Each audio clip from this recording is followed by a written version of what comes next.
हे वीर हनुमान जी, आपका शरीर काल के समान विकराल है। आप सदा भगवान श्री राम के सहायक बने, सदा उनके वचन की पालना की है। भूत प्रेत पिशाच व रात्रि में घूमने वाली दुष्ट आत्माओं को आप अपनी अग्नि से भस्म कर देते हैं। आप माता सीता के भी दास कहलाते हैं। इस कार्य में देरी ना करे प्रभु। आकाश में भी आपकी जय जयकार की ध्वनि सुनाई दे रही है। आपके स्मरण से दुष्कर कष्टों का भी नाश हो जाता है। आपके चरणों की शरण लेकर हाथ जोड़कर आपसे विनती है प्रभु, आपको किस तरह पुकारूं? मेरा पथ प्रदर्शन करे, मुझे राह सुझाए कि मैं क्या करूं। जय श्री राम दोस्तों, कैसे हो आप? हमारी चैनल में आप सभी का स्वागत है। मैं हूं आपका दोस्त Jayesh Vaghela, founder of dharmicstory.com and secret mysteries. दोस्तों, आज इस भक्त का अनुभव आपके दिल को छू जाएगा। ये अनुभव देखने के बाद हनुमान जी के ऊपर आपका विश्वास और बढ़ जाएगा। आखिर ऐसा कौन सा घोर संकट आया था इस भक्त पर और कैसे हनुमान जी ने उनकी सहायता की, आइए जानते हैं। तो ध्यान से इस अनुभव को देखिए और समझिए। सभी भक्तों को जय श्री राम। मैं अपना नाम गुप्त रखना चाहता हूँ। मैं मध्य प्रदेश का रहने वाला हूँ। आज का मेरा अनुभव सुनकर बालाजी के हर एक बच्चे के मन में बाबा के प्रति विश्वास और मजबूत हो जाएगा। ये अनुभव कोई साधारण अनुभव नहीं है। इसको पूरा सुनकर हर किसी की आंखों में बाबा के प्रति प्रेम के आंसू आ जाएंगे। जयेश भाई, मैं एक हायर सेकेंडरी शिक्षक ग्रेड 1 के पद पर हूँ। जीवन में ईश्वर की कृपा से कोई भी बुरा काम या बुरा शौक नहीं किया। हमेशा मन से साफ और भगवान से असीमित प्रेम रहा है। कॉलेज के दिनों से मैं एक लड़की से प्रेम करता था। ये बात 2010 की है और तब से ही 2023 तक मैंने अपने प्रेम के रिश्ते को एकदम साफ निभाया और उसी लड़की से शादी करना चाहता था। किंतु मेरे पास तब सरकारी नौकरी नहीं थी, तो मुझे लड़की ने कहा कि पहले कोई जॉब लगा लो ताकि मैं अपने पापा से बात कर पाऊं।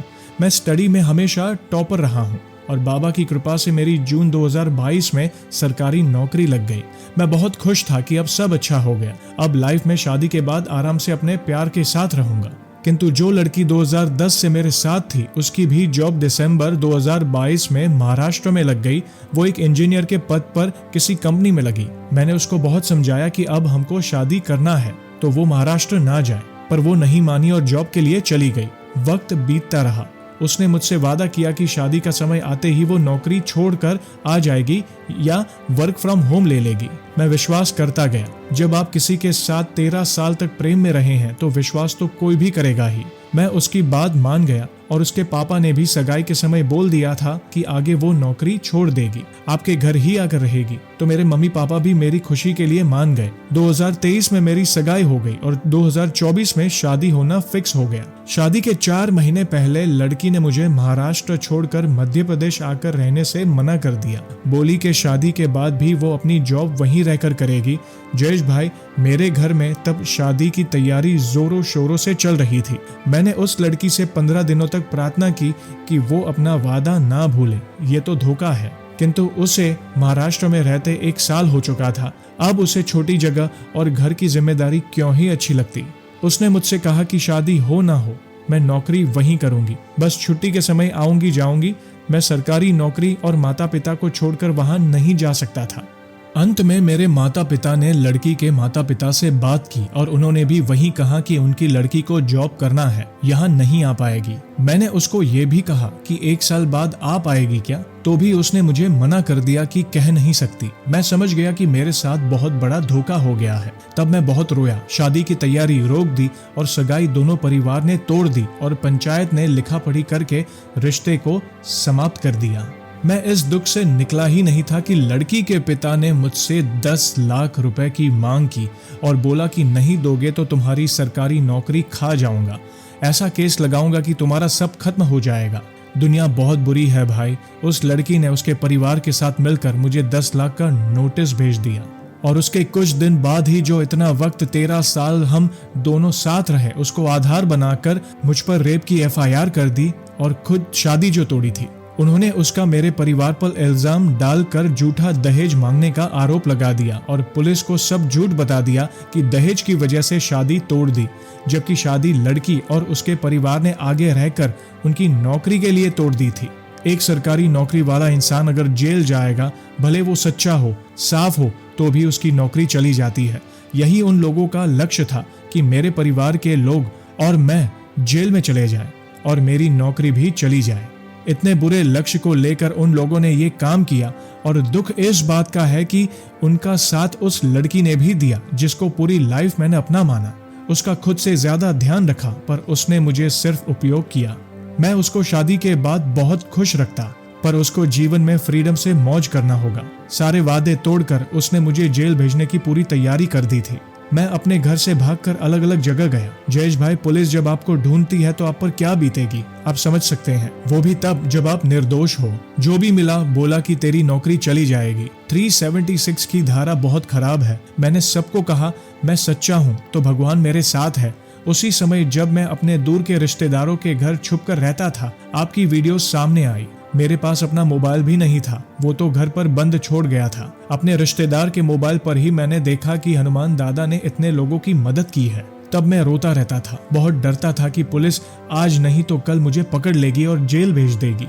मेरी नौकरी और मेरे माता पिता का क्या होगा, जाने क्या क्या सोचता रहता। रात को जागता रहता, कुछ समझ नहीं आ रहा था। भगवान दुश्मन को भी वो दिन ना दिखाए। मेरे परिवार के लोगों ने बहुत साथ दिया उस समय। अब वक्त आया मेरा और हनुमान दादा के साथ का। मैंने बागेश्वर बालाजी के वीडियोस भी देखे और मन में बाबा को बोला कि हे हनुमान जी, हे सन्यासी बाबा, आप अगर सच में बागेश्वर धाम पर बैठे हैं और जानते हैं कि मैं सही हूँ तो मुझे जेल से बचाना, मेरी नौकरी बचाना, मेरे जीवन को बचाना। ये सब मैंने रोते हुए और बहुत मन से बाबा को बोला। वहां अर्जी के लिए मेरे पास कपड़ा और नारियल नहीं था, तो मैंने बस बैठकर मानसी रूप से मन से ही ऐसा सोचा कि मेरे पास नारियल है और लाल कपड़े में बांधा हुआ है। उसको संकल्प रूप में ही अपने ऊपर से उतारा और संकल्प रूप में ही बागेश्वर धाम में बांध दिया। ये सब कुछ बस मैंने सोच कर ही किया था, वास्तविक कुछ नहीं किया था। फिर मैं सो गया।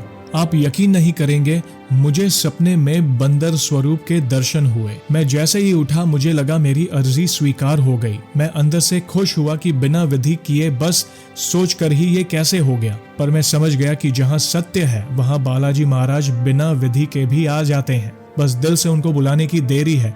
वे बड़े दयालु हैं। जयेश भाई, उसके बाद मैं लगातार हनुमान चालीसा और बजरंग बाण का पाठ करने लगा। सेशन कोर्ट से मेरी अग्रिम जमानत खारिज हो गई, पर मन में यकीन था मेरे बाबा बैठे हैं। पाठ जारी रहे। तब मेरे सामने हनुमान जी की कोई प्रतिमा भी नहीं थी। मैं लगातार बजरंग बाण पढ़ता रहा और बाबा को सब सौंप देता था। मेरी अग्रिम जमानत के लिए हाई कोर्ट में याचिका डाली गई। मैं छिपकर रहा। मेरा परिवार सभी कानूनी कार्यवाही करता रहा। हाई कोर्ट मेरे लिए अंतिम रास्ता था, क्योंकि सुप्रीम कोर्ट के पैसे नहीं थे, और अगर हाई कोर्ट से मैं हार जाता तो जेल जाना पड़ता। जेल जाता तो नौकरी जाना ही था। मैं हनुमान जी को अपना बड़ा भाई बना चुका था। उनको बोला कि आप जानते हो कि मैं सच्चा हूँ, मैंने कुछ गलत नहीं किया, मैं निर्दोष हूँ। आप सबसे बड़े जज हैं और आपके ही मंदिर में दोनों परिवार ने खुद ये रिश्ता सहमत होकर तोड़ा था। तब आपने ही सब सच सुना था कि रिश्ता लड़की की नौकरी की वजह से टूटा था, ना कि दहेज की वजह से। बस बाबा बचा लो इस समस्या से, क्योंकि अगर मेरे जैसा इंसान जेल चला गया तो ये सत्य की हार होगी। बाबा से रोते हुए बस यही मांगता था। मेरा केस उस टेबल पर गया जहां से आज तक किसी को अग्रिम जमानत नहीं मिली। मेरे वकील ने कहा, भले आप सही है, पर इस धारा को गलत तरह से उपयोग करके आपको फंसाया गया है। इस धारा को देख के ही जमानत नहीं दी जाती है। अब बस भगवान से प्रार्थना करिए। अब तो बस हनुमान दादा के हाथ में सब था। मैं पहले ही 100 हनुमान चालीसा का पाठ कर चुका था और रोज असीमित बजरंग बाण और चालीसा करता रहा। पहली हियरिंग में कुछ नहीं हुआ। उसके 7 दिन बाद जज को लगा कि मामला वो नहीं है जो दिखाया जा रहा है। तीसरी हियरिंग में सभी गवाह मेरे साथ रहे, सभी डेटा प्रूफ मेरे सही माने गए और अंतिम हियरिंग में चमत्कार हो गया। मैंने बाबा को कहा था, आप खुद कोर्ट जाएं और मेरे लिए आदेश लेकर आए। आप मानेंगे नहीं भाई, जज ने खुद कहा कि इस केस में आप इनको जेल क्यों भेज रहे हैं। सारे प्रूफ देखकर जज मेरे पक्ष में आ गए और मेरी अग्रिम जमानत स्वीकार हो गई। मुझे न्यायपालिका पर भी यकीन हो गया। उसमें वक्त लगा, पर निर्णय सही की दिशा में ही आया। जयेश भाई, इस काम को होने में 43 दिन लग गए और इतने दिनों में मैं हनुमान दादा को बहुत अनुभव कर चुका था। मेरे वकील ने भी यही कहा कि आपके साथ जरूर भगवान है, आपकी किस्मत बहुत अच्छी है। मैंने उनको यही कहा कि हम सच है, हमने कोई पाप नहीं किया तो बाबा हमारे साथ है ही। इसी समय एक एस्ट्रोलॉजर ने मेरी मम्मी को सिर्फ मेरे जन्म राशि देख करके बोल दिया था कि इसका बहुत बड़ा नुकसान होना निश्चित था, किंतु इसके साथ हनुमान जी है। जबकि उनको मेरे बारे में मेरी पूजा पाठ की कोई जानकारी नहीं थी, पर उन्होंने पता नहीं कैसे ये अनुभव कर लिया। पूरे 45 दिन बाद मैं और मेरा परिवार एक साथ अपने घर लौटकर आ गए। बालाजी महाराज ने मुझे जेल जाने से भी बचाया और मेरी नौकरी, जो वो लोग खाने की सोच रहे थे, उसकी रक्षा भी की। जयेश भाई, इतने कठिन समय में मेरे पूरे परिवार के लोग स्वस्थ भी रहे, वरना इतनी टेंशन में कोई भी बीमार हो जाए। सब कुछ मेरे हनुमान जी की कृपा से संभव हुआ। अब मेरे पापा और बड़े भाई भी हनुमान दादा को मान गए, वो भी हनुमान चालीसा पढ़ते हैं। मेरे यहाँ दादा का पूजा स्थान है। मैं दोनों टाइम दादा के साथ 1-1 घंटा बिताता हूँ। मेरे बड़े भाई बनकर वो मेरी लाज बचाते रहे। अभी रोज मैं 11 बार हनुमान चालीसा और 7 बार बजरंग बाण पढ़ता हूँ। दादा से वादा किया था कि अगर मेरे मान सम्मान की रक्षा आपने की तो रोज आपको रामायण पढ़कर सुनाऊंगा। अब रोज दादा के सामने बैठकर उनको रामायण सुनाता हूँ। जो वादे दादा से किए सब धीरे धीरे प्यार से पूरे कर रहा हूँ। अभी बागेश्वर धाम जाना बाकी है, जल्दी ही जाऊंगा, क्योंकि बाबा को बोला था कि मैं अर्जी बांधने आऊंगा।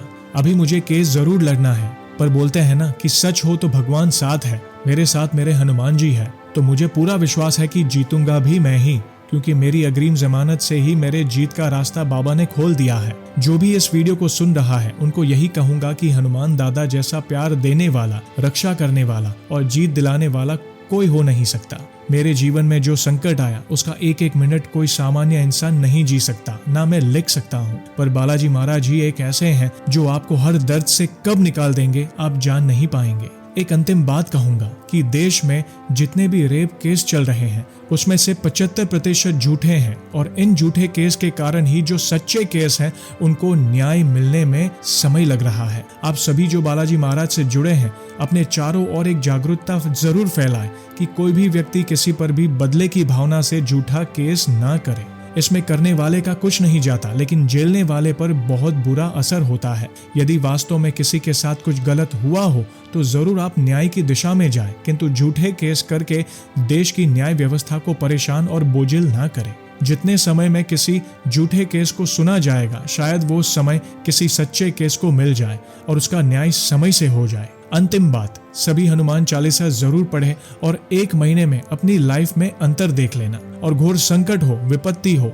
जैसे मुझ पर आई थी, तो बजरंग बाण जरूर पढ़े। संख्या आपकी क्षमता अनुसार रखें, बस बाबा की शरण ले, बाबा बाकी सब कर देंगे। जयेश भैया, आपको भी धन्यवाद। आपके वीडियो सबको बालाजी महाराज के पास ले जा रहे हैं। किसी के पास कुछ भी नहीं हो, बस श्रद्धा से बाबा को पुकारिएगा, बाबा उसके पास जरूर पहुंच जाएंगे। ये मेरा निजी अनुभव है और हनुमान दादा हमेशा मदद के लिए तैयार हैं। आप बस उनको एक बार बुला लीजिए। अंत में सभी को राम राम। तो दोस्तों, देखा आपने, मैंने कहा था ना कि आज का अनुभव आपके दिल को छू जाएगा। संकट चाहे कितना भी बड़ा हो, समय चाहे कितना भी कठिन क्यों ना हो, बस सच्चे दिल से प्रभु से प्रार्थना करें, राम नाम का स्मरण और हनुमान चालीसा का पाठ करें और अपने कर्म करते रहें। देखना, प्रभु कभी आप पर अन्याय नहीं होने देंगे, वे जरूर आपकी सहायता करने आएंगे। तो ऐसे ही है हमारे बजरंगबली। तो दोस्तों, कैसी लगी श्री हनुमान जी के चमत्कार से जुड़ी आज की ये वीडियो को लाइक और शेयर जरूर करिएगा, ताकि ज्यादा से ज्यादा लोगों तक श्री हनुमान जी की महिमा को हम पहुंचा सके। और जल्द ही एक और सच्ची घटना के साथ हम वापस लौटेंगे। तब तक जय श्री राम, जय हनुमान।